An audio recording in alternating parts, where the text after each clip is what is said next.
Sono Michela, titolare del centro estetico Beauty Suite di Cesena. Io ho deciso di dedicarmi tanto all'utilizzo dei social. Credo che Instagram e Facebook siano due ottimi mezzi di comunicazione tra noi e la clientela.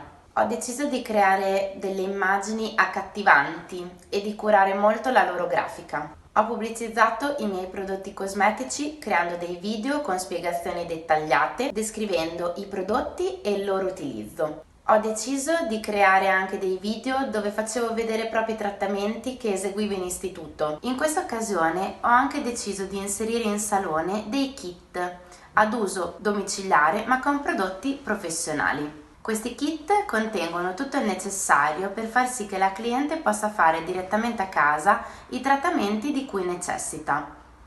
I kit sono accompagnati da dei video tutorial con la spiegazione dell'esecuzione del trattamento.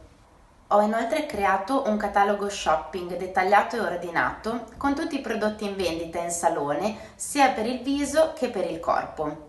Le clienti possono vedere così tutti i prodotti che il negozio propone e possono chiedere tramite WhatsApp direttamente a me consigli sugli acquisti dei prodotti stessi.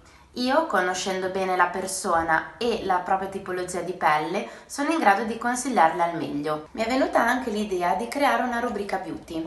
In questa rubrica do consigli su tutto il mondo appunto dell'estetica, sui prodotti, sui vari anestetismi, su delle curiosità. Diciamo che ho preso spunto da tutte le richieste o da tutti i dubbi che le clienti stesse mi facevano quando venivano magari qui in istituto.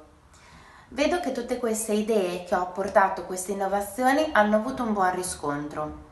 Credo che in questo periodo una buona dose di ottimismo sicuramente, della creatività, possano esserci molto di aiuto a noi e alle nostre attività per superare il momento difficile.